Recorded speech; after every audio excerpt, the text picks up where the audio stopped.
the presenters and add to our library too, with the presenter's permission, of course.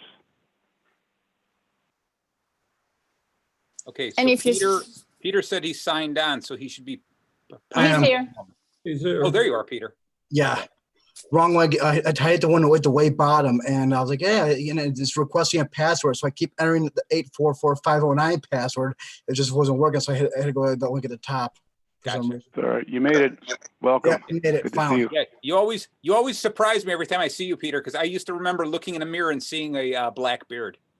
So Yeah, I'm gonna fix the camera angle here. Let's go. There we go. Now we're You don't know if that's your past or if that's your present? exactly. Well, I know it's not my present, that's for sure. It's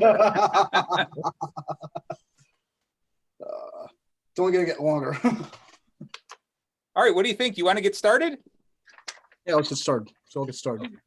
Okay. Yeah. So welcome Toastmasters for another fantastic workshop. I am so happy that my friend Theresa has agreed to come here and do this because we're in for something very, very exciting. Let's give her a really big round of applause, everybody. Yes. All right. Thank you again, Theresa, for doing this. And I hope everyone really gets something out of this. I'm going to do a little pre-intro before I actually get to Theresa because we've got a few other things to do. But I kind of fell in love with Theresa the first time I ever heard her speak. Okay, and I'll tell you the little mini story was at the convention. She was up in doing a panel discussion. And Theresa, I'm sorry if I'm going to embarrass you with the story, but it's still my favorite story. Excellent. I'm pretty transparent. Yes, and our friend Jerry Evans was the moderator, and he was asking questions. And there were three speakers, three all-time Toastmaster pros up there, and Theresa was one of them. And so Jerry said, he was talking about preparation and how important it is to practice and prepare for your presentations. And you know how Jerry loves his peas. And so he went through the moderators and he turned around and he goes, so Theresa, tell us, what's involved in you preparing for your speeches? And Theresa kind of paused and says, not a whole lot. I'm kind of a spontaneous person, Jerry. Something to that effect, where I kind of go with the flow. And it silenced Jerry because here he was waiting for someone to say something really to support his argument. And he was like, well, you practice sometime, don't you, Theresa? And you could see all the color rush to Theresa's cheeks. Yes, Jerry. Oh, that's right. Yes, I do prepare. So it was beautiful. Once I heard that, I said, oh, this is the speaker I need to learn more from. So I became good friends with her, and we have shared some wonderful conversations, and a great person to learn so much from. And so she's just one of those people that is a mentor to me in so many different ways. So thank you again, Theresa, for being here. Right back at you. All right, so we have, like I said, we have a pretty exciting meeting today.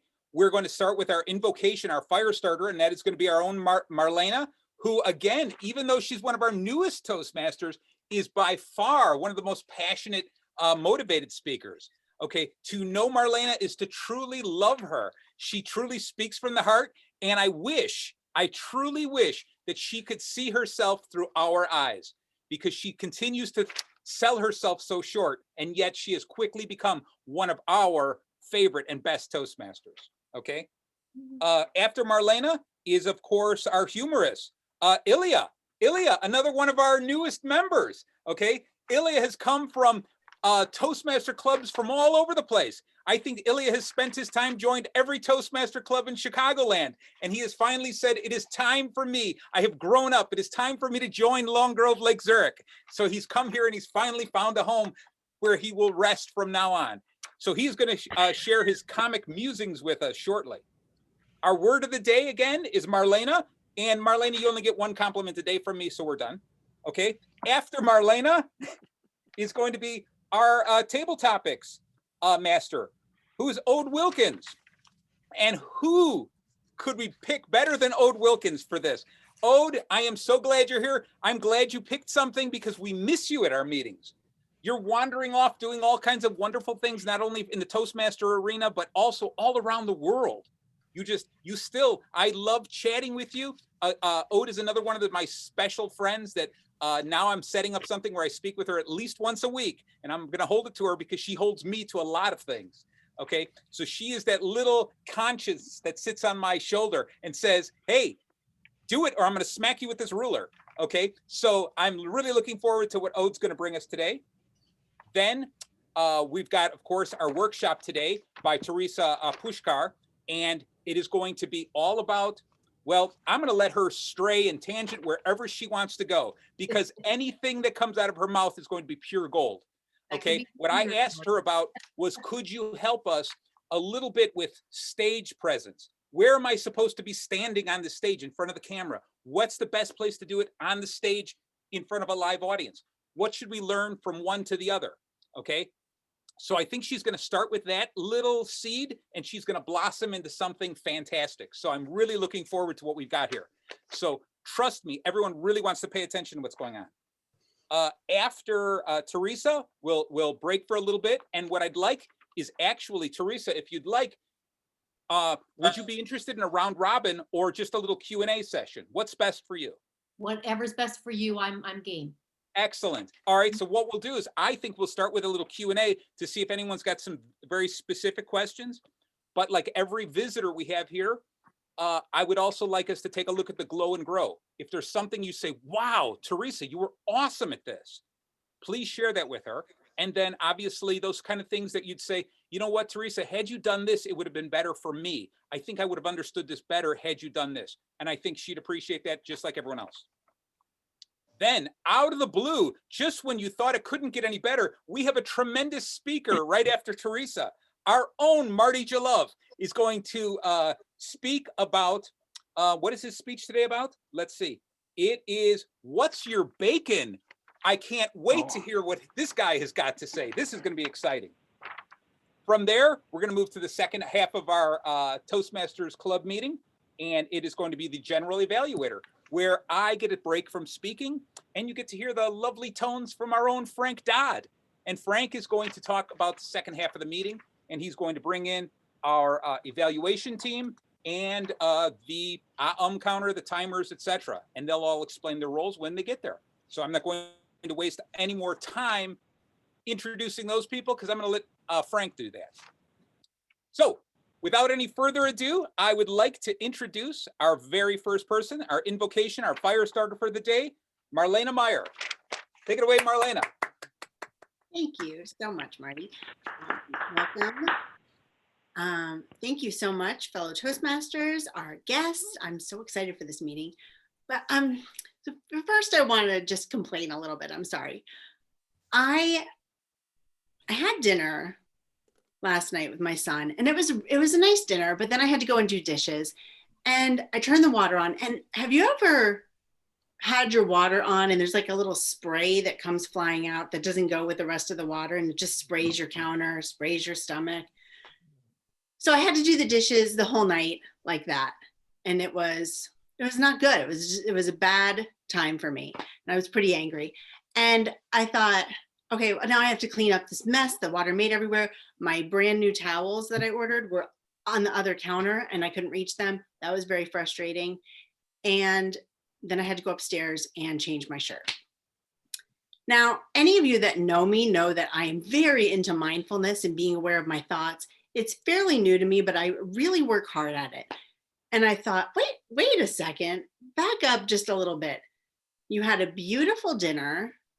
You're inconvenienced by your running hot water, your indoor plumbing, the fact that your brand new towels that were delivered to your doorstep by Amazon are on the other counter. You might have to walk, and then you have to go up a flight of stairs in your two-story apartment and get one of 1,000 shirts in your closet. That's what you're upset about. And I was glad that I was able to bring myself back a little bit from that. And then I got on Facebook and I found the quote that I wanted to share tonight. And it's by William Shakespeare. And it's, "There's nothing good or bad, but thinking makes it so." And I thought, so that's perfect. I got a little splashed with water. Is that bad? Well, in that moment, it seemed to be the end of the world, but it's not. I have running water, and there were a million different things. And I spent my day today reflecting on any time that I felt inconvenienced or any time I was having a good experience. Why was that good? Why was that?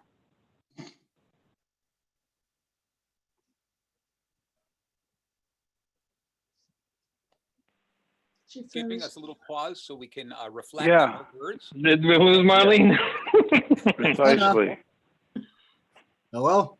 Okay, it was a very strong point. Hello? I want us all to really think about what Marlena just said. And can't we all focus on that? And can't we all put ourselves in her position?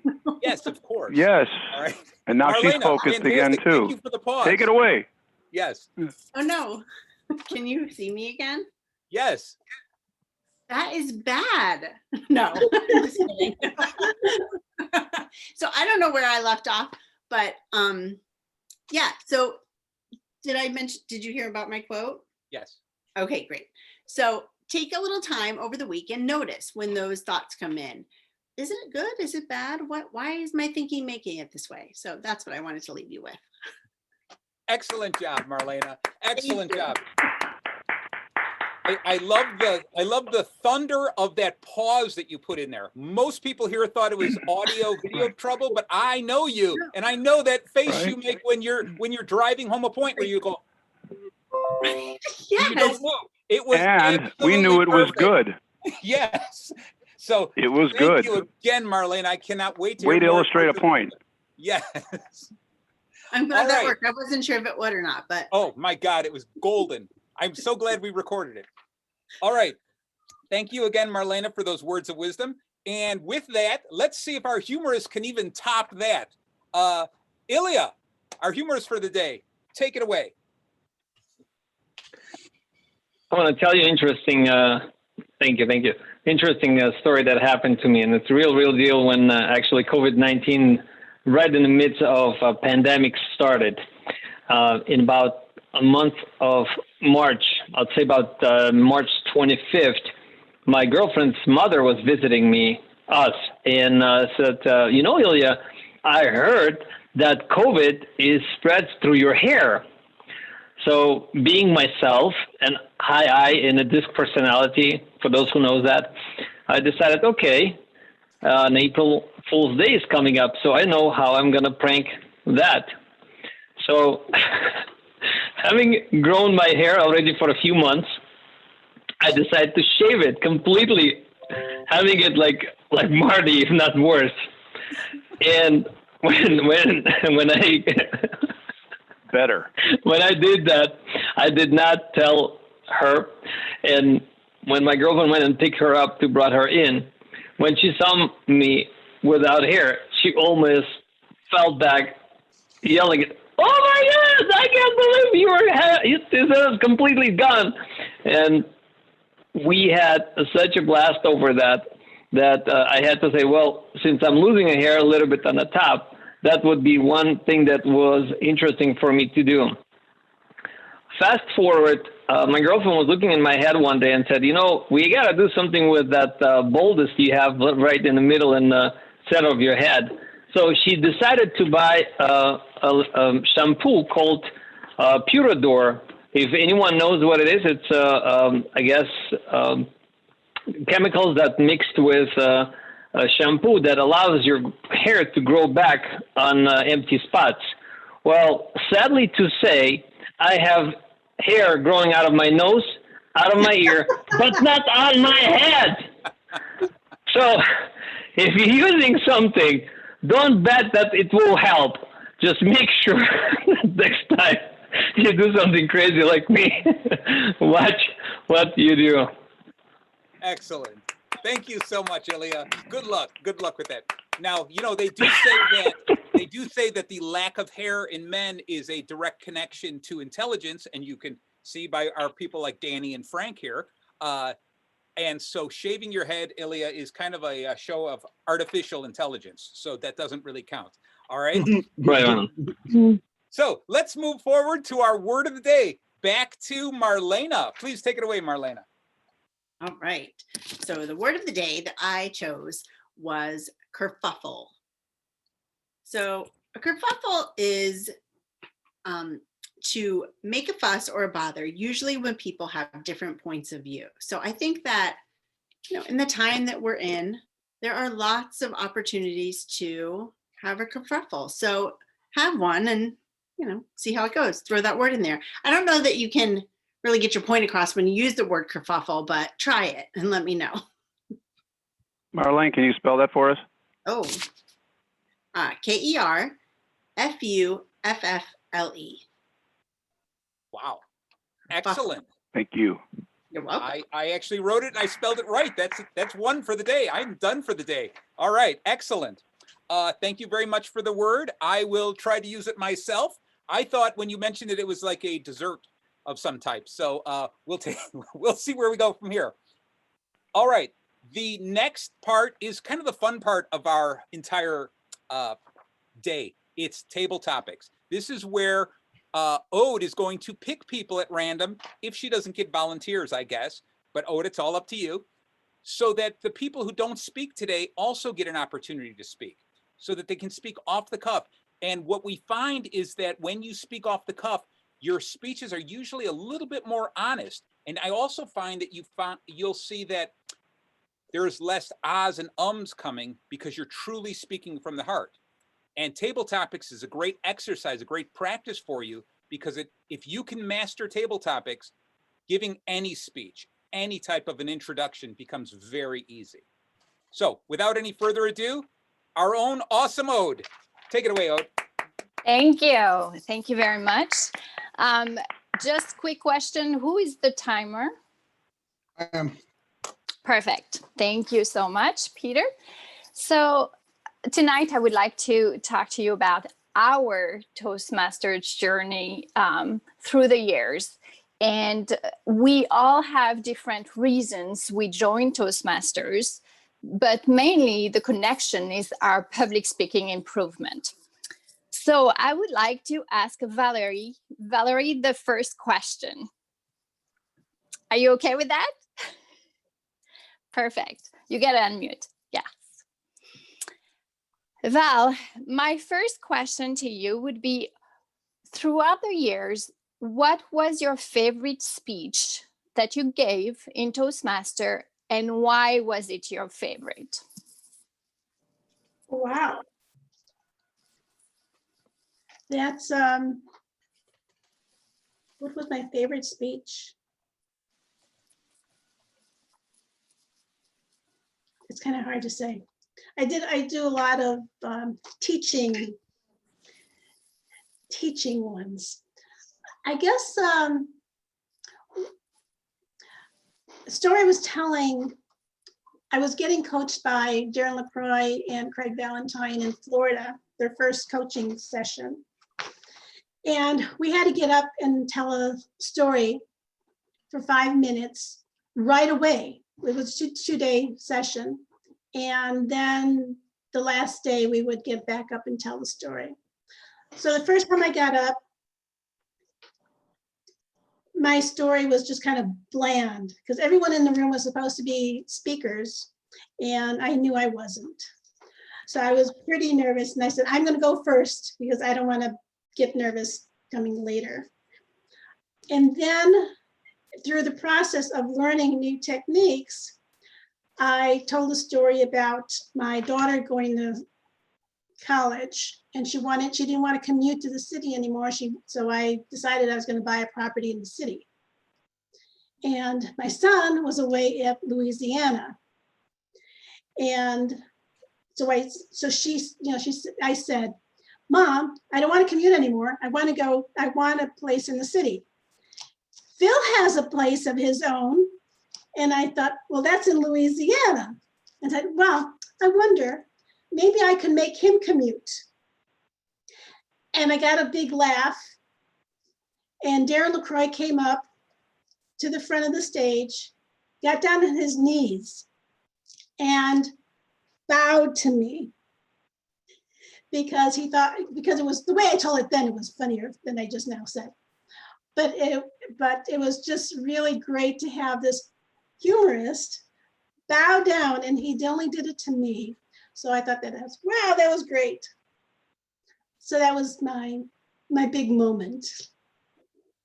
That's fantastic. Thank you so much. Thank you. Danny, can I ask a question for you?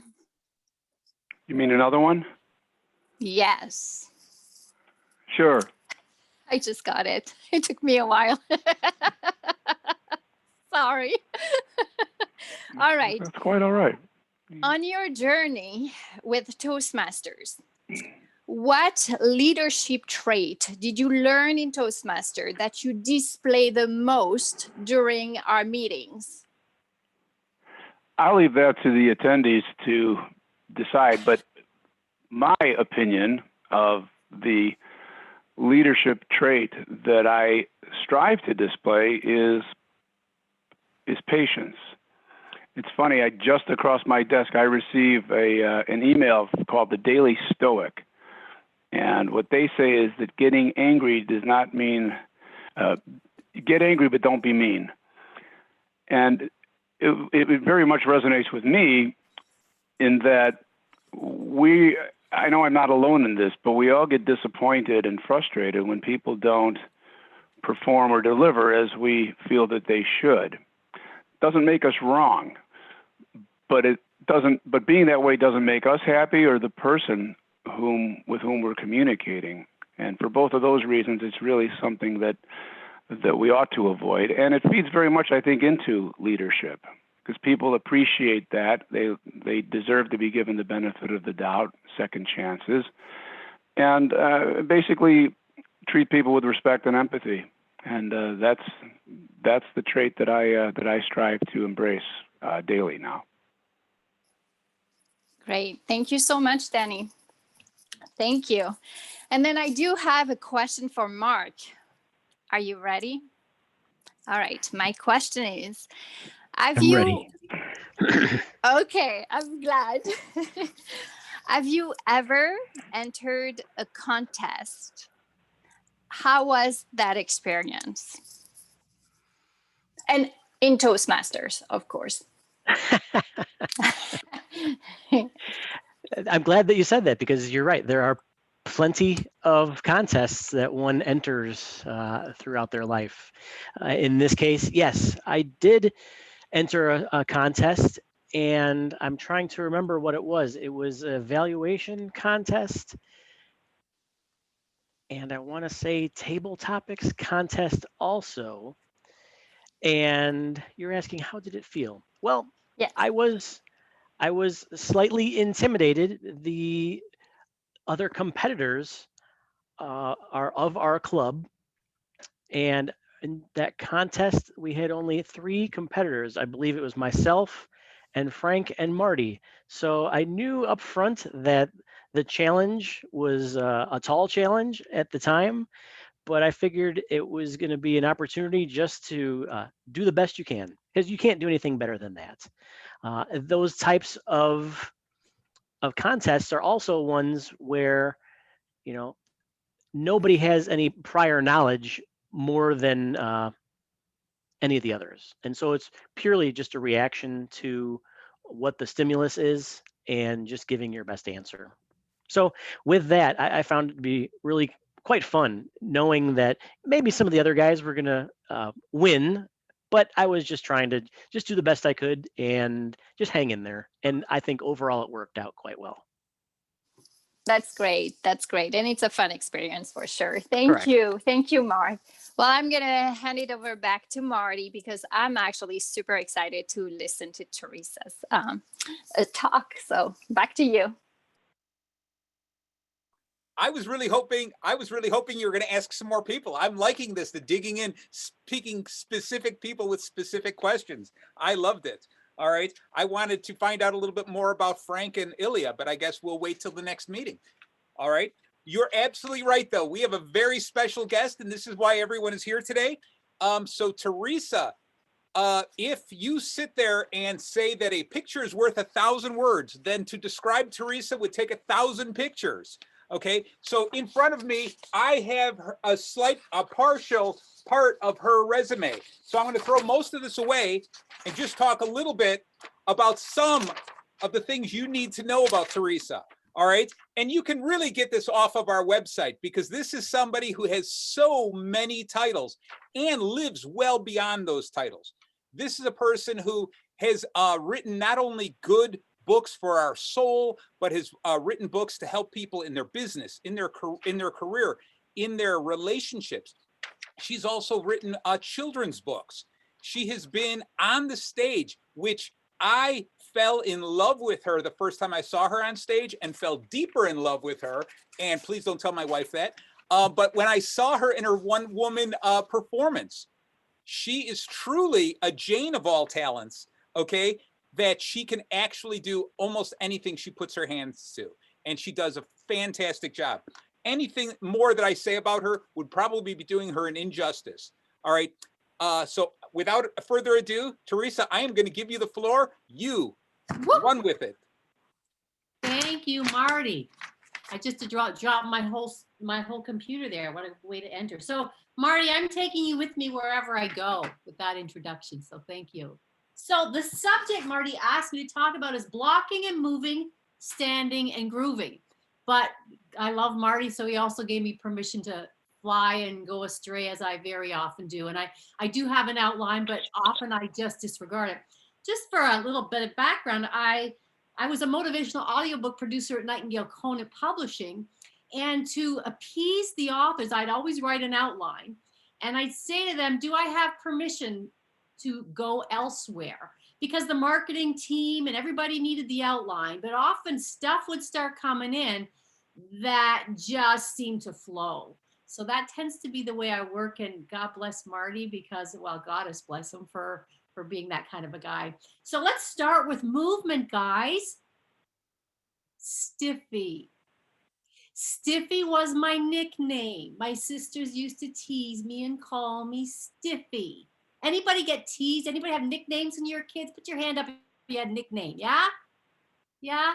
Mm-hmm. And it hurt. So what would happen is the more they called me Stiffy, the stiffer I got. And I used to watch all my sisters dancing with my cousins. There was like 7 girls, and they'd be dancing like crazy. And I'd be sitting in the corner and I'd watch them and I wouldn't dance. And I was so self-conscious that I used to look down at the sidewalk. I couldn't look at people. I was so physically awkward. And ironically, I remember my mom saying one day, you know, Theresa, if you don't look people in the eye, they're going to believe you're dishonest. So I made an effort to start looking up and looking people in the eye.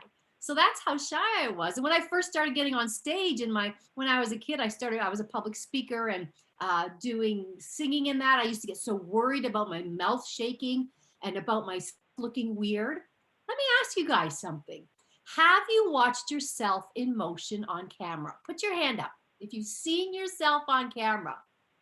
Is it painful? Yeah. So here, I used to be I still am an actress, but I was a television and stage actress for many years. Then I became a motivational audiobook producer, speaker. Now I'm going back and doing it all. But bottom line is this. I used to say to my actors, if you think about it, you don't watch yourself moving. When you're in the mirror, all you do, you're putting your makeup on expressionless, right? You're shaving expressionless. We're not used to seeing ourselves having expression. And so suddenly you see yourself on camera, you're like, oh my God, I didn't know I talked like this. And you see all these exaggerations of, oh, I look so horrible. But movement, when you move with intention, and when you focus your energy on everybody else and get off of yourself, it doesn't matter. I've watched people practice on stage, and even people that have been in the competitions have gotten quite high, where you'll see them going, and when I walked over there, and there's this mechanical motion that you can tell they were directed to move at a certain time, a certain way. And when Marty asked me first to talk about this, I'm like, Marty, I just tell people to be natural. But the thing is, we have to really, as an actor, I was trained for many years to get to know my body. You have to be willing to explore your body, to see how much it moves and how to work it. You have to be willing to explore your mind and expression. And I know just about a year ago, some woman said to me, oh, you're an actress, so you lie a lot and fake things. And I went, and I didn't get it. Because as an actress, we have to be so authentic. I mean, when I first graduated from college a long time ago in 1985, I worked at IBM in marketing, and I was doing acting, professional acting, dinner theater on the side. Now, in my professional acting world, everybody was in therapy. We were all working on our emotional stuff. It was the norm. In fact, if you weren't in therapy, that was odd. In the IBM world, I wouldn't dare talk therapy. So why therapy? As an actor, we have to be able to express our anger, our sadness, our joy, all of that. And if I've got issues around expressing anger, do you think when I get a script and that's called for, that I'm going to have an easy time of it? So we had to go there. And same with your body. You have to be able to feel your body out and move. I'm going to give you guys a real challenge right now. So I want you to join me in being a little crazy, because Stiffy is now 58 years old and couldn't give a poop what anybody thinks about her, how I look.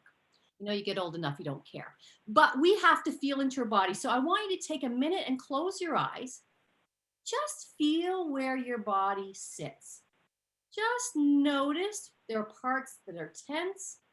Are there parts that are a little bit pained? Check into your body. And then I want you to check into your emotions. Are you present? Are you a little preoccupied? Are you a little down and depressed with all the craziness in the world? Just check in. Now I'm going to play a song. If you really feel shy, you can block yourself. If you feel like being courageous, you can keep your camera on, but I want you to move to the music and like literally shake your body out, shake out all of the yuck of today, shake out any issues you might be having, move things around that want to move. So we're going to play a song and I'm going to have you shake, and I want you to notice how you feel now. And then I want you to see how you feel after you move. So let me start to share. And I'm going to, oh, it's not showing any of this. Share computer sound. All right, we'll do that one then. I have a video I want to show you though too, and it doesn't look like I'm being allowed to share. So let me just open system preference, allow Zoom to share my screen. All right, now, can you see my shared screen? Do you see a YouTube video? Okay, I'm gonna see if you can hear it. Doesn't matter if you can see it. I really want you to hear it. I'll just skip the final video. Can you hear it?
Here? Okay, get up and move.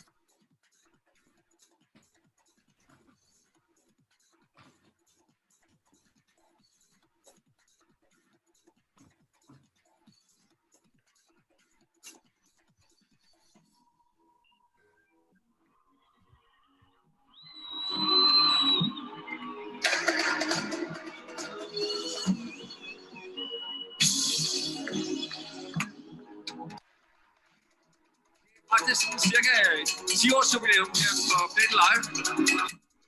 Og jeg ser nogle hænder i vejret.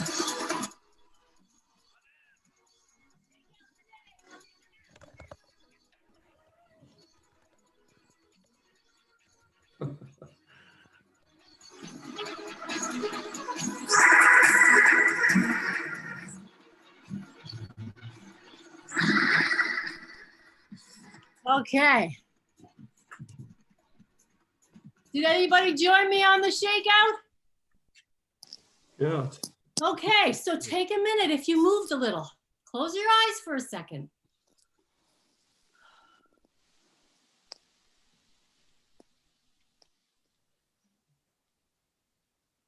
Anybody feel different? Anybody notice a difference? More Yeah. relaxed. More relaxed. Don't you feel you've released? Yeah, thank you. So as an actor, as a presenter, as a performer, you want to be able to feel into your body. You want, because your body is as much a tool as your intentions are and your words. In fact, they had statistics that were like communication. 90% was physical and 10% was only the words.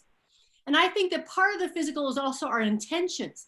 So I have a couple of some little tips and tidbits for you.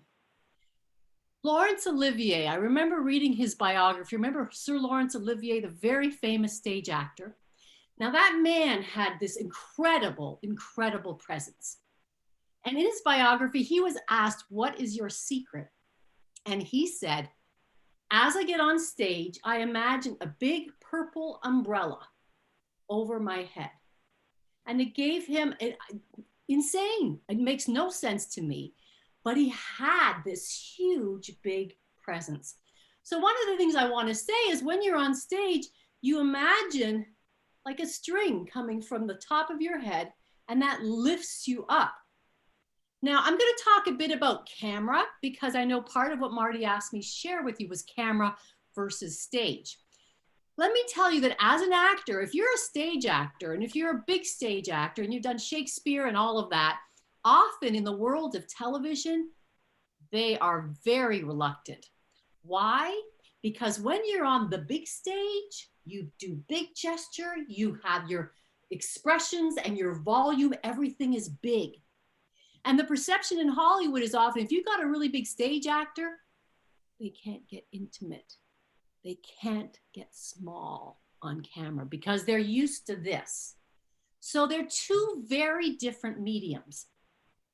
Now, one of the things I want to encourage, I'll tell you guys one thing I thought I'll show you last minute. I just thought of this. If you guys can see down here, can you see that I have these gray marks on the floor for my furniture? When you're ever on camera, they will say, please take your mark.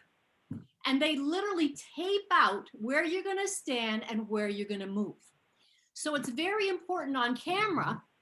See, I'm proving myself now that you know that. One of the things, and on camera, they'll have you do physical practice. And when we're here, we can do whatever. When we're on a stage, you're within a range of what you can do. When you're filming on TV, you have to what they call hit your marks because they've got cameras, certain angles, certain lighting. And so they'll say, Theresa, make your mark. And then when you say this line, you're going to cross over there and you got to hit your mark. So that's very important in that small world of camera. Now, in this little world of Zoom and internet, I see a little green button. And the best way I can relate to you is looking into that little green button and connecting with you. Now, one of the tricks I encourage some of my students is if you're not comfortable with that little green button, put a little picture, a tiny picture of somebody who you know is a good listener who really cares and relate to that picture. And when I taught on camera technique to my actors, I would say, if you can in an audition, have the reader literally right beside the lens. Then you're reading to the other actor and you're reading into the lens, as opposed to looking into this stainless steel thing, right? And trying to relate to it. So that's one of the secrets. Another secret I have is if you're getting photos done. In the world of photography, when I was an actor, you've got model pictures, right? And model pictures have these great poses, right? So the model picture is, right? The world of acting, they want to see something behind the eyes. They want to see character, right? So here's a trick I used to use. My very first acting photographer taught me this, and I love the man dearly.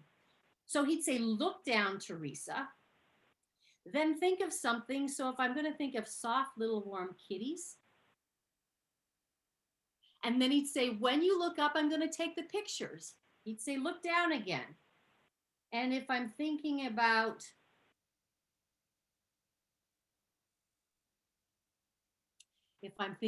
sex, If I'm thinking I'm the boss and don't you screw with me. So it's a great trick to look natural because it's really hard, right? When you got somebody say, take a picture, and you're going, and you're waiting and you're waiting, you're like, oh my God. So when you're getting professional photos done, ask permission of, and also I often suggest play music you love. Or for me, I'd start reciting Shakespeare I love. Whatever I listen, they can get it in action.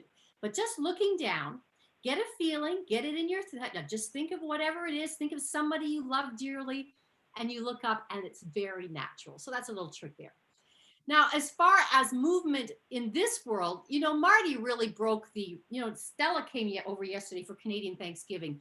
And we were talking about our dear Marty. And she said, you know, that's such a topic for Marty because when he did the competition, he literally, I think he had the Parthenon and then he disappeared off and came back on. I mean, he really used the space in such a courageous way that I thought was absolutely brilliant.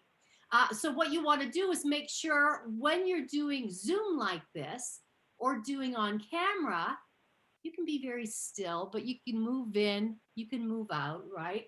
You can move around. I think, again, if you're really natural, if your intention is to connect, so whenever you guys are nervous, that's another thing. And I've already said this, but I want to emphasize it again. When you're nervous, focus on touching those souls.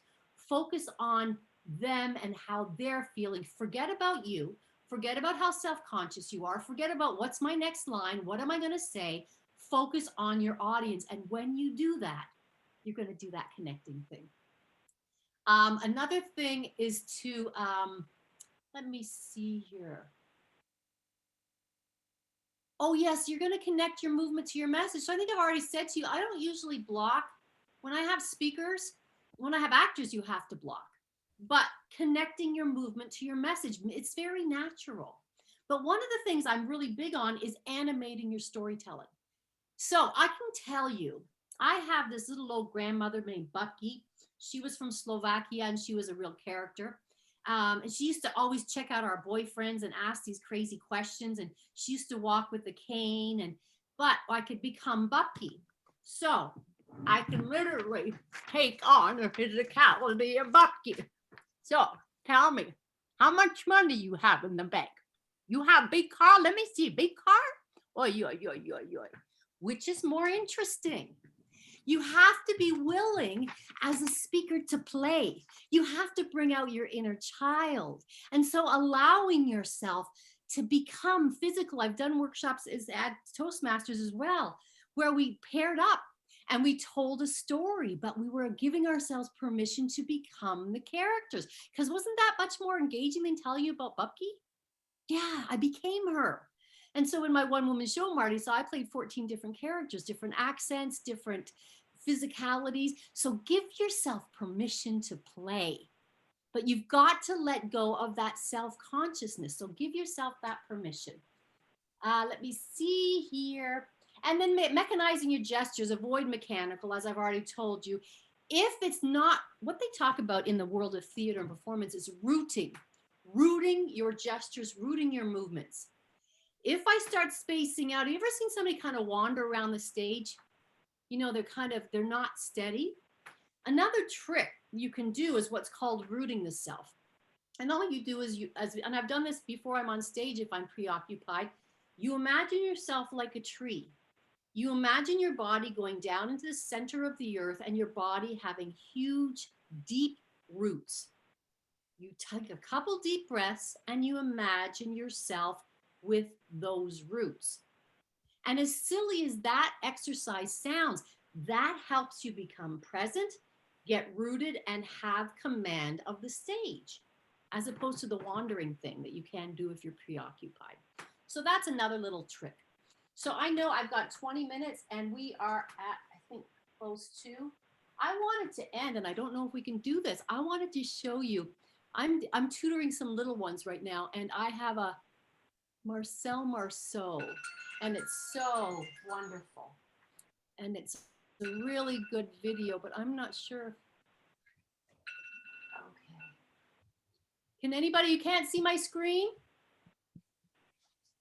Nobody can see my screen? Let me see Not screen me. share. No, it's not showing any of my Somebody needs a screens. grant, Teresa.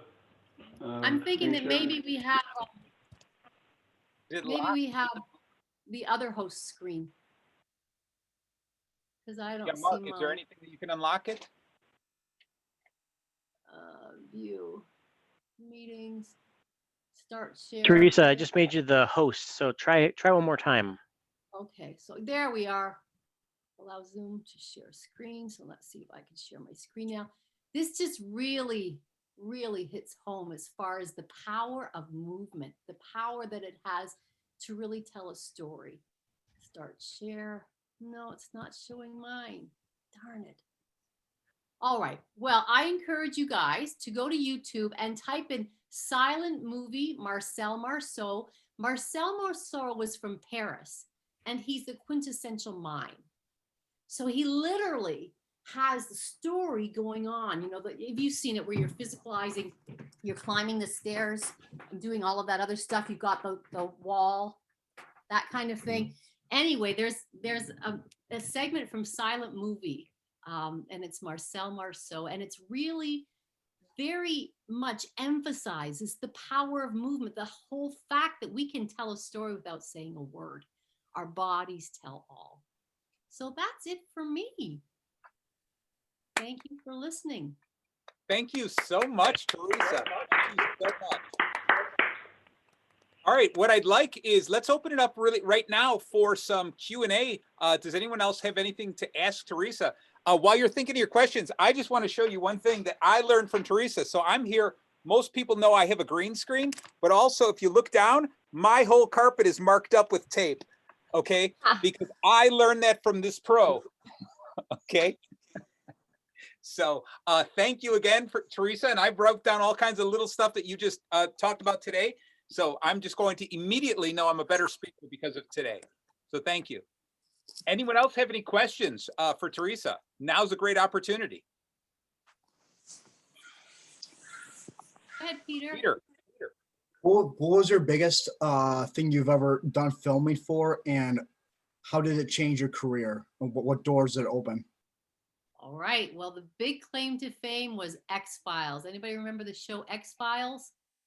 I Yes. was swarmed by 60,000 bees. My name was Miss Kemper. I was a teacher in the schoolyard. People think those bees were computerized. They were not. The entire crew were in those white bee outfits, except for Ken Manners, who was the director, and he's sitting there with his jeans and his cigar. Everybody's covered up except myself and these 30 kids. We had beekeepers on the set. They had these massive boxes of bees. Director yells, action. I scream my head off. I fall all over the place, and I get swarmed and killed by the bees. The irony is I was offered double scale. Scale is regular pay on camera, and I was offered double because of the risk and the danger. Yeah. But my agent, I was their first actor to get a huge gig on the X-Files. And I got the contract and went, this isn't double. And they went, well, we didn't want to make waves because you're our first actor. They had a body double who did my death scene. So I had to go where they made all the big X-Files, all those big monsters and stuff in that warehouse. I went in there and they put a mold of my face. And I thought, God, if you're claustrophobic, here I am with these monsters and all I can hear is my breath. But ironically, they ended up with a body double of my death scene. She had a full mask. She had a diving suit on. She had her body fully covered, and she probably made 3 times what I did. Meanwhile, I had to scream and yell and fall on the ground and with real beads. So that's my biggest claim to fame. I also did the New Addams Family. I did The Judge. I hosted some infomercials for Dr. Joe Vitale. And yeah, so I've had a lot of fun. Thank you for asking, Peter. Did you ever did you ever live in California at all for a short time, or did you always live here in the Chicago area? Are you from Chicago area? I lived in Vancouver, Canada, which They did so much. X-Files was all shot up there. And I lived in Toronto for a bit too, but they do a lot of American episodic television in Canada because the Canadian government has all these tax write-offs for the production companies. All those those horrible Hallmark, juicy, those really sappy, those are all done in Toronto. So yeah. Even Chicago was filmed up in Toronto also. Yeah. Yep. I have family up in Toronto, so I'm very familiar with that city. Mhm, mhm. So I encourage you to play with your bodies. Odd, you have a question? I do. So you talk about forget how self-conscious you are. And depending on the type of speeches, especially at Toastmaster that we give, for me personally, I will talk about refugees or my travels or things like that. And I tend to stay too dramatic and too serious about things. And it's hard for me to come out of my shell. And Marty and Val have taught me put more emotions into it so I can really relay my experience, but also connect with the audience. But how do you push yourself to really stop being so self-conscious? Because there's this mindset. You're looking, I'm thinking I'm looking stupid right now. See what I mean? Yep. So we are our own worst critic. What we criticize, nobody else notices or cares about or even thinks. So know that. And if you commit to, I want to touch one person's soul, I want to connect with them heart to heart. And so my message to you, I'll give you a great story quickly. So I have a friend, Michael Lamport, and he looked like Robin Williams. And he was doing British farce. I did a lot of British farce with him. And he was doing one with Kim Cattrall in Toronto. Now, Michael, I went to see him. And in his performance, he totally at one point broke character, lost it, spewed his coffee right across the stage in hysterical laughter. The audience fell apart. It was the best thing in the show. It was hysterical. And I thought, wow. Then I went to see Michael a month later. He did the same thing. He literally plotted the error because it endeared him to the audience more. So it's about having the knowledge that if I screw up, if I go, oh my God, I screw up and I'm really uncomfortable, you'll get uncomfortable with me. If I confidently go, oh my God, I screwed up. Hold on a second, guys. I'll get this. If you are confident even in your errors and you can laugh at yourself, your audience will love you even more. So know that and play with it. And it's about letting the child that is all come out. And you get used to being, as a producer in the audio recordings, I would tell my deepest, darkest stories and secrets, and I'd be crying in there with these authors. But it comes from knowing that your authentic self serves. And if you have a tear or a moment in front of your audience, they're with you. There's somebody out there that you've connected to and that you're actually helping. In your vulnerability, you give your audience permission to be vulnerable. I know, Great, Mari, thank at the end of you. my show, I'm in front of a mirror at the end of my show, and I can't look in the mirror, and I vulnerably say, I'm not ready. I don't like these wrinkles. I feel vulnerable, and so giving yourself permission to do that. It takes time and practice, right? But you've got a wonderful presence. I Thank feel you. connection. Thanks. Mark. Teresa, LZ, whoever you are. yeah, this is Mark. I've signed on as our Zoom master for the evening, I suppose. Teresa, my question is, well, first a statement, and I'm sure I'm not the only one, but in my day job, we see a lot of Zoom meetings, Zoom presentations, so faces now during COVID with a slide deck on top of it. So you may have both things there together.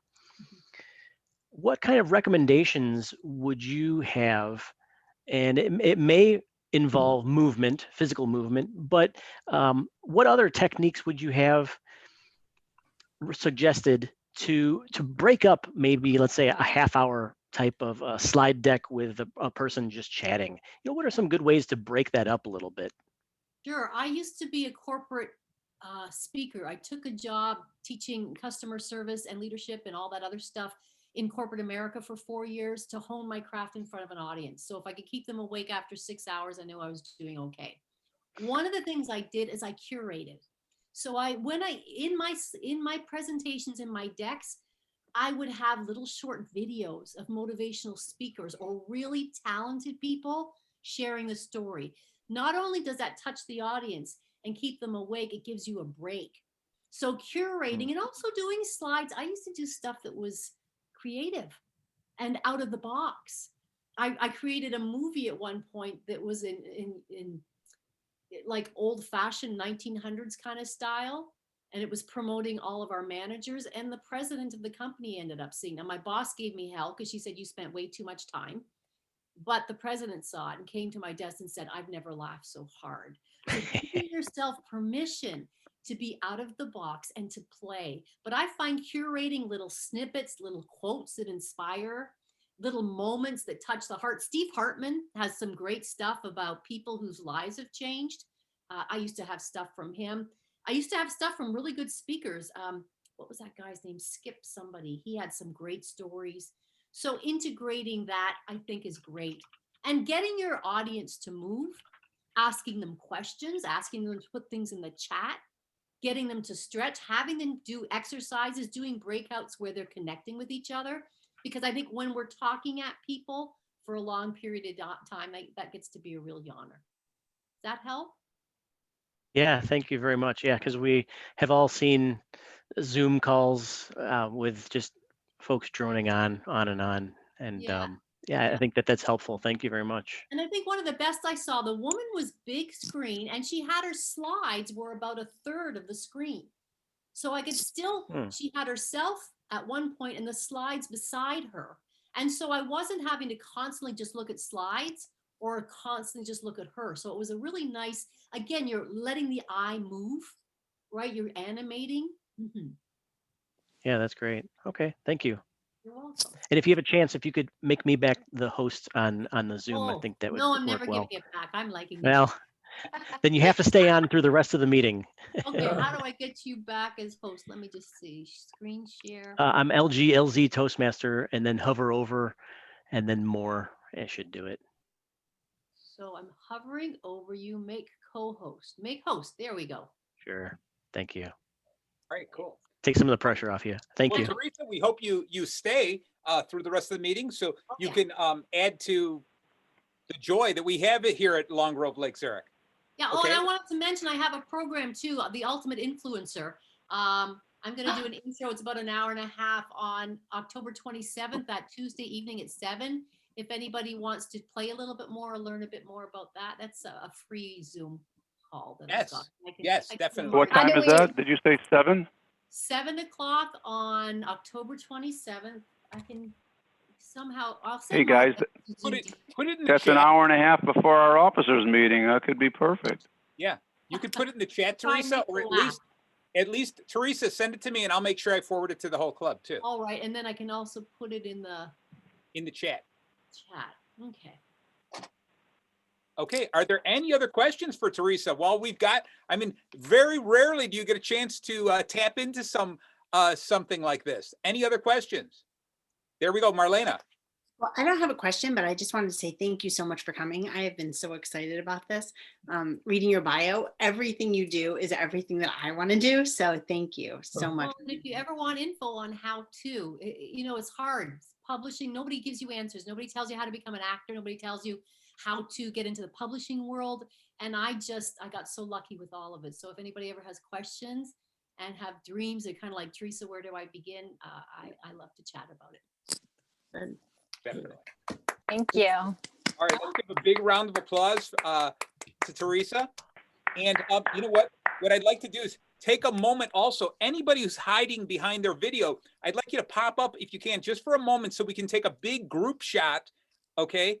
Because if you don't show up, you know what I end up doing is I end up photoshopping something else but I'm keeping your name there, and you might not like what you see. All right. Amy, are you there? Oh, Amy. Yes, I'm here. All right. Well, we want to see your big smiling face. We want to see All that. right. There you Just are. say I haven't taken my hair is really oily. No problem. All right. So I need to I like makeup. I like this. All the women are sitting here adjusting their hair, and all us men don't have hair, so Yeah. it works out perfectly. I know, right? Okay, We'll see. I'm good. All right, everyone, just give me a couple of big smiles. All right, now one big funny face. Come on. All right, beautiful. All right, thank you so much. All right. I'll donate my hair to you. All right, thank you again, Theresa. Those of you who want, you can turn your video off again if you'd like. It's quite all right, but thank you for turning it on for the moment. Our next speaker, and we're going to see if we can get back on time, but that's okay. I think we're good on time. Our next speaker is our very own Marty Jalove. So let's give him a big warm welcome. All right. Thank you very much. I've lost something here. I'm just going to change my screen because I don't like sharing my screen. Instead, what I like doing is changing my background. To me, I figure I have more control over it this way. So for those of you who have heard me speak, when I first joined Toastmasters, I came across this thing called the Ikigai. It's a Japanese philosophy that I absolutely fell in love with. Absolutely. I heard someone speak about it and it changed my life. It put everything about what I was thinking into perspective. The idea behind it is to focus first off on those things that you love, the things that really wake you up in the morning, the things that make you want to dance. All right, the things that just pull you out of bed. And everyone here knows that for me, that's bacon. All right, that smell of bacon is the thing that lifts me out of the bed and makes me float down the steps. Okay. The second thing is find the things that you're good at doing. This is so important, and make a separate list. And I tell people all the time, people concentrate and they go, oh, I'm going to write down things that I love and things that I'm good at. No. Make two separate lists, the things you're good at and the things that you truly love. Then look for where they overlap, and that becomes your passion. And that's where I thought, wow, that is really important. That is so cool. That's the part that I want to be in touch with. But it goes beyond that, because then it also says, think about in your mind, what does the world need? And it's not just the world, but it's what does your family need? What does your community need? Now, once you come up with that list, where you can cross over between what you love and what your environment, your community, your world needs, that becomes your mission. That becomes the things you want to do to help other people. That gives you the feeling of fulfillment. Now, the bottom part is, what can you get paid for? And I remember reading this thinking, all right, yes, this makes sense, because what can I get paid for? If you can find a spot where all four of these things overlap in that middle, that was called Ikigai. All right. And that's where they said, that's the ideal job for you. That's the thing you're supposed to be doing in life. And when I'd read this, I said, yes, this made sense. And I would do conversations, and I would teach sales and marketing classes. And I would always start with this. And I would tell these people, go through this and find out what that center spot is. And if that center spot is not what you're currently doing, but you want to continue doing it, find a connection between that center spot and what you're doing. And that's how I would help people create a brand. But in the back of my mind, I kept looking at this and saying something was wrong. Something didn't sit right with me with this. I thought this was genius, and I kept questioning myself, like, who are you to question this? This has been going on, I think, for thousands of years. Great philosophers have always used this. Great speakers continue to use it and talk about it. I even used it. Who was I to question this? But the reality behind it was simple. I did question it. What I first was completely in love with, what I first preached to people, just felt a little wrong. And there was two things that were missing. The first thing was this paid for. The dollar amount, what you were collecting, what you were getting back, was given equal weight to everything else.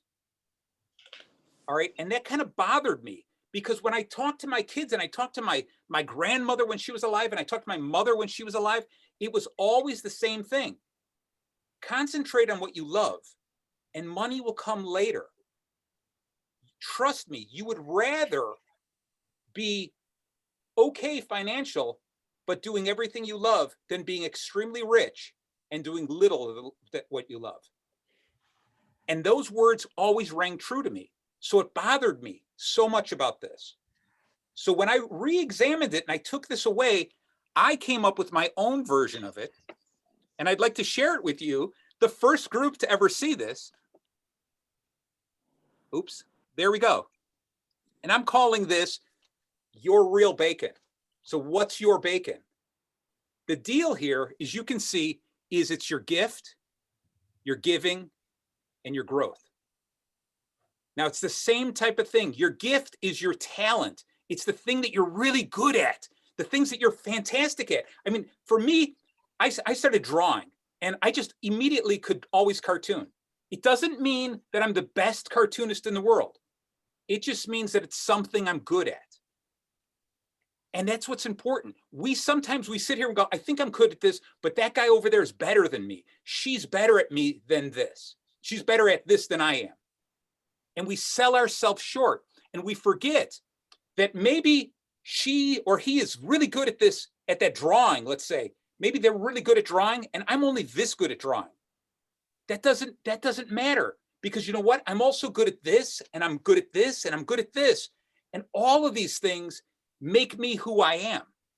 Those are my gifts.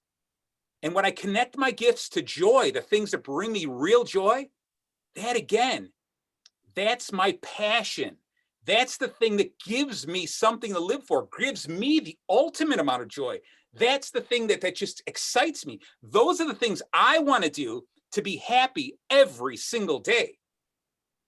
But there's more to life than that. The next is the giving. We live in a world, we live in a community. I live in part of a family. I have to do things for other people. And I always tell people, you get back.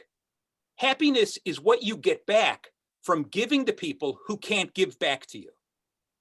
Okay? And so when you learn to give to people and you learn, I can do this to help other people. I can do this to help my family, my community, my world. And it truly brings me joy, then that becomes my mission in life. That's the direction my life is supposed to be headed in. Okay, that is what I'm supposed to do, because we are supposed to help other people. Think about this. This is why it changed for me in Toastmasters. When I was first asked to evaluate, I said, no, I'm not going to evaluate anyone. I don't want to tell anyone what they're doing wrong. But it wasn't until someone said, no, you're not telling them what they did wrong. You're helping them grow. You're giving them some advice to help them become better at the thing that they truly love. So that is so important. And that's the first part of the Ikigai. But what was missing was the change, was the growth. The idea is to take yourself out of your comfort zone. Do something that you're not comfortable with. Do something that you've always wanted to do. If you don't know how to play piano and you've always wanted to play piano, what are you waiting for? Just go and do it. Okay, I fell in love with the idea of the children's book because one day it just dawned on me, yes, do it. It had been something I had promised my daughter for 19 years I was going to do it, but there was a little bit of something inside me saying, no, you can't do it. You can't do it. Do it later. Do it later. And so then one day I set the goal and I said, I'm going to do it. And I finished it. And I'll tell you, it brings me so much joy beyond belief. Because what I did was I found the combination of everything there. That one little thing is just one small example of everything that I hope to be, that I hope I am, and I hope to continue to be. I believe that I have found my bacon, okay? Because that book is a small example of something that was my gift, my talent. I was able to write it and draw. I give it to people. I give it to kids. Man, when I was traveling for work, every time I'd be on an airplane, I would bring copies and I would sign it and I would give it to kids on the airplane. Okay, because and you would just see their faces would light up. I wouldn't ask them for anything. I would just go back to my seat and sit down. And it was cool because it was just a way for me to give something to the rest of the world. Because when a kid is screaming and crying in the airplane and you give them a book, especially with pictures of pink pigs in them, okay, they quiet down for just a little bit. All right. And the growth that came out of it was amazing because I faced my fears. I said, this is something I've never done before, but I think I can do it. I think I can find happiness in it. So I stepped out of my comfort zone and I went with it. So I encourage every single one of you. We are all so close to this at Toastmasters. We love what we're doing here. Everyone here has a gift. Some of us speak better than others. Some are funnier than others. Some are smarter than others. Some of us can turn a phrase better than others. Some of us can stand better than others. Okay? But that's okay. We all have a gift here. All of us. The giving, every single time you people speak, I get something from you. You are giving to me. I promise you, every single one of you who speak, when I listen, I learn from you. Continue that, because that brings me real joy. And lastly is the growth. I know it's tough. I know it really is. And sometimes we break through that first step and we say to ourselves, okay, this is good. I spoke in front of everyone. I'm done. I got over my fear. No, take the next step. Enter a contest. Okay, do something crazy. Say, I'm going to do a humorous speech, although I have no idea how to do this. I'm going to do a dramatic reading. I'm going to run a debate. I'm going to do something. Step a little bit out of your comfort zone and do something different. Because if you're not growing, you're rotting. Okay, so all I ask are all of you, all of my dear, dear friends, continue. Find your bacon. Find your gift. Concentrate on the giving. And find your growth. Thank you very much.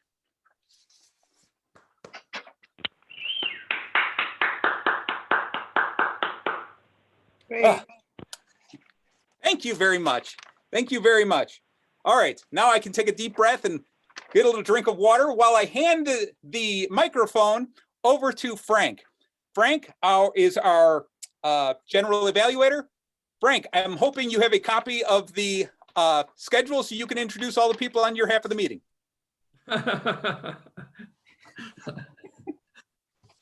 Okay, nice to see everybody. The general evaluator for the benefit of our guests. My job is to look at the overall picture of how the meeting went. But the most important thing that all of us want to do, and Marty touched on it in his presentation and speaking, we want to take and hear what we did well and how we can make that stronger the next time we're up on that speech again or a different one, and build your skills a little bit at a time and be patient. And to me, this is the diamond value added of Toastmasters. It really is. We're all wanting to do better and stronger, and we respect each other, and this is what we want to hear. So our evaluation part of our meeting, we cover first the evaluator who was assigned to our speaker tonight, and Barney was the second speaker. We've already done the evaluation for Theresa. We had some very good feedback there, and we had a lot of good questions. So in doing so, we had one speaker after her, was Marty, and tonight our evaluator will be Glenn Roberts. Glenn, let's hear how we did. Thank you, Frank. Fellow Toastmasters, and particularly Marty. Marty, that was a beautiful talk. I just want to tell you that I felt my energy just springboarding from Theresa and then on to your speech. Was a wonderful feeling to have this kind of energy, you know, after many of us have a long day. So that's the first impact I want to tell you about. I thought that your content was very well structured and simple at the same time. You had the two graphics that you walked us through, and they were very straightforward, and it was so logical that the graphic was some added color and just only helped to emphasize. So the combination of that, was a good backdrop for what you were telling us, which was the main thing on your message. You again took a concept that you have obviously very well thought through over years, possibly decades, and it comes through in who you are, who we know as Marty in our Toastmasters experience, and a lot of what we can see of who Marty is in life. And I think it's a very powerful concept for us to consider. As I just briefly glanced across our other colleagues to see, where was anybody kind of looking at their watch or reading or something. Everybody was focused, as far as I could tell, on your concept and listening to you. So I know that for sure you made me think and put the pieces together. And I believe that you effectively had all of us really listening and tuning in and thinking through the concept. And then you brought us to the next level of it. So somewhat of practical at first, then moved us to something a little more on the personal growth side when you talked about the improv that you made to move to the next level of your iteration of the structure. So I thought that then you made it real based on the personal experience you talked about with your daughter and writing a children's book. So you really went 360 for us. Outstanding, a lot of dimension.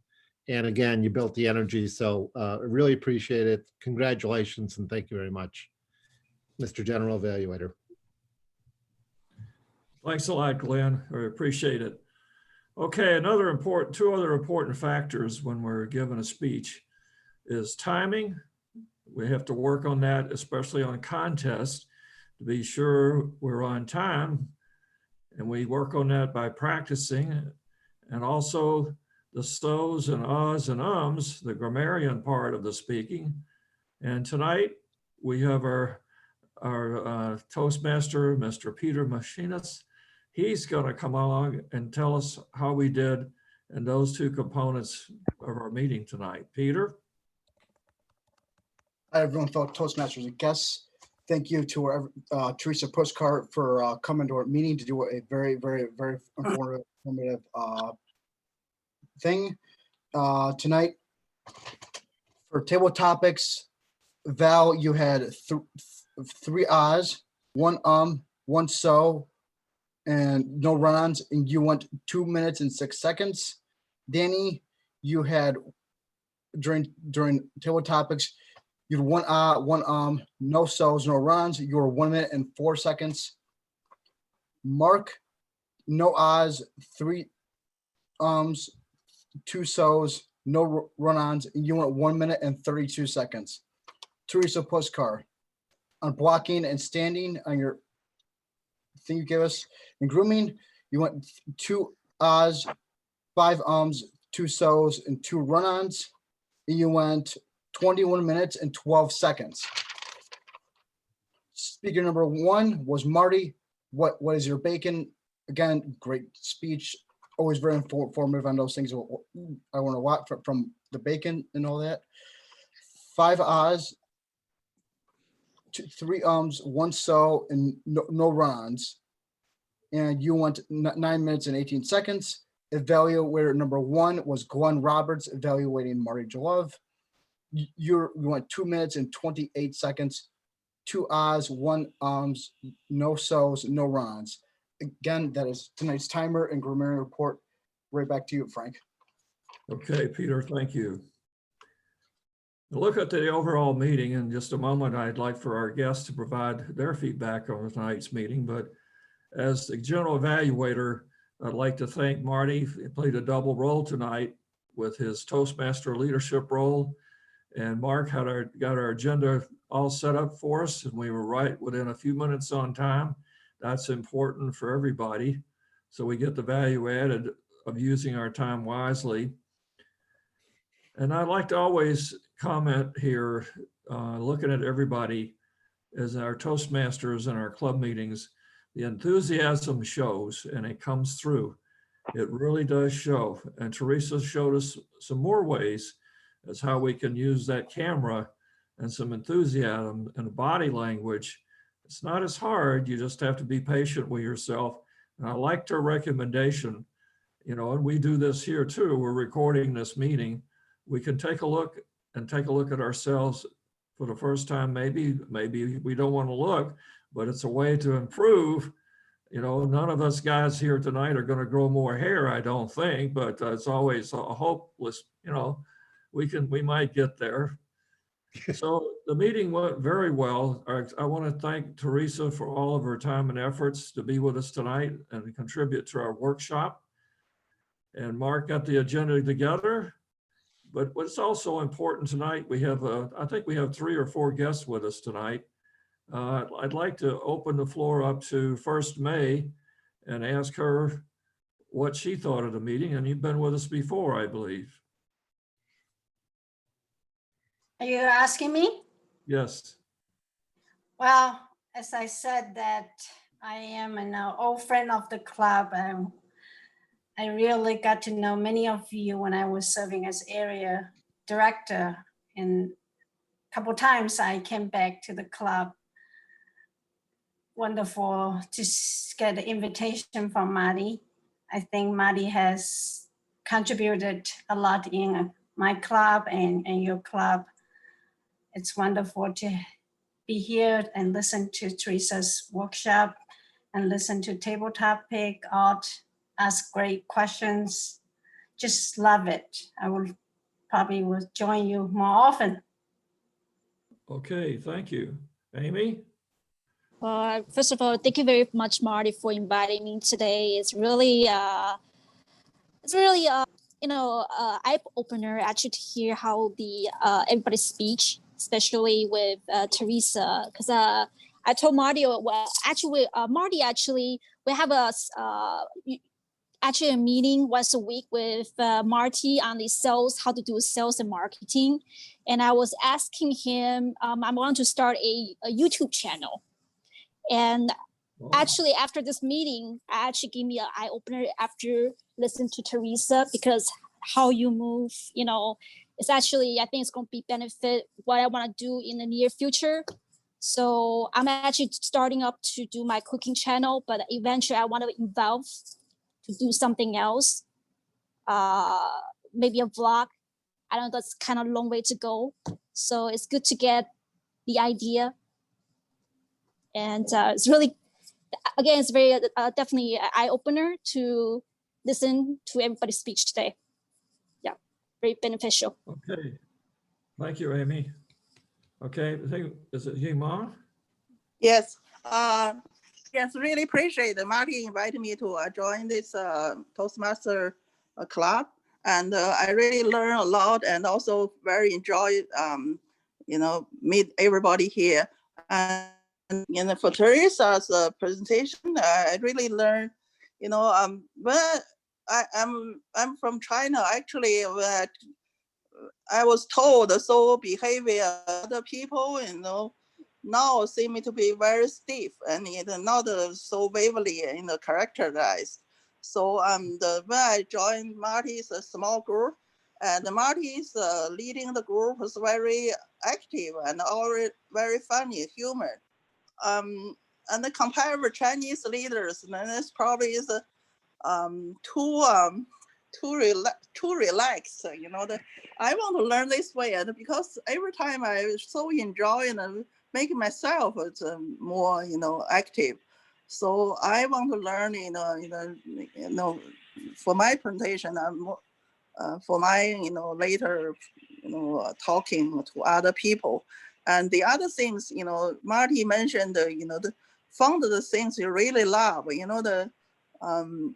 I was told when I was little, and even my career, to obey to other people and join the things everybody doing. But in most of the time, I'm really happy with that, because I consider it's a career, but actually not really enjoyable. But through Marty's private training, and I learned. I found my things are really interesting, because I like nutrition, I like cooking, and now I seem to be follow his instruction. I more deep inside found my really interesting combine, really became my brand and my myself. And so I still did finish that part, but I probably more close to it. Thank you very much, and glad to meet everybody here. Okay.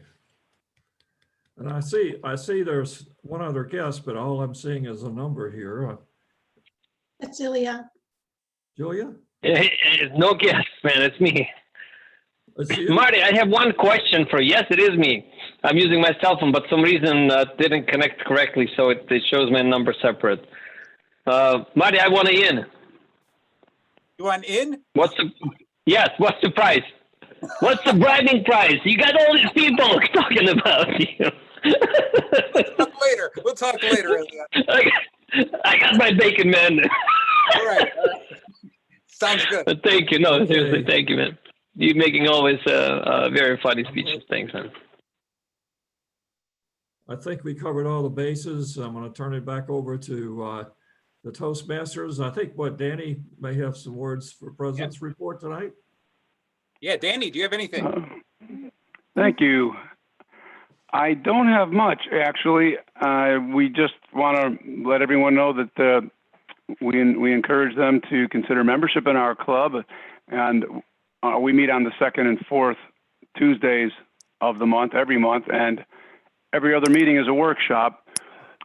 We're working to continue to put together a really exciting and relevant list of presenters that will impart skills and mindsets that will help you improve your speaking and leadership.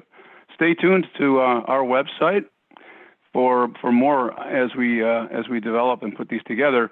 And before I just pass it back to our Toastmaster Marty, if the officers could just stay on for a minute or two following the meeting, I would appreciate it very much. But I want to thank everybody for attending. This was another great meeting. Thank you in particular, Theresa. I was copiously jotting down notes, so if anybody noticed me not looking at the camera, it wasn't a lack of attention. On the contrary, it was intense attention, trying to not miss anything. And I really enjoyed it. It was entertaining, but also very educational, and I think helpful. Thank you. All right. With that, I just want to kind of wrap up the meeting and give one last announcement, and that is this coming Saturday, our very own Marty Jalove is going to be representing Long Grove Lake Zurich in the humorous speech contest and the table topic speech contest. That's this Saturday. You'll have to go to District 30 website to get all the information, because even though I'm involved in the contest, I'm not exactly sure what time it is. So we will see you there on Saturday if you can make it. Thanks for the reminder, Marty. It's 2 to 4. 2 to 4. Thank you, Danny. All right. Yep. Thank you for the reminder. Okay, and then again, just want to echo what so many other people have said here today. Theresa, thank you so very much for what you've done here. If I can just say really quickly, Marty, anybody that's aspiring to write a book, to do a show, there's only one you. There's only one. Nobody else has your voice. I used to, like I said, I used to produce books and audios with all these famous New York Times bestsellers, and people come up to me and say, who the heck am I? Nobody has your story. And we're all epic heroes on our own journey. So play big. I was told never to be an actor. I was told to be a doctor, lawyer, Indian-in-chief. And then people say, don't make it your bread and butter. You'll hate it. Don't listen. Follow your heart. Sorry, Marty. I just had love it. You can interrupt me anytime. Okay. All right. Again, we're going to call the meeting officially here. Unless anyone else has any last minute comments. Other than that, going once, twice, 3 times, this meeting is officially adjourned. Thank you very much. See you in 2 weeks. Thank you, everybody. Thank you, Theresa. Marty, Theresa. Welcome. You're welcome. Thank you. Thank you, Theresa. Would love to have a virtual coffee with you someday. Absolutely. Absolutely. Thanks. Thank you. Thank you. Bye. Bye. Thank you. Bye-bye. Bye-bye, everybody. See some of you on Saturday. Okay, gang.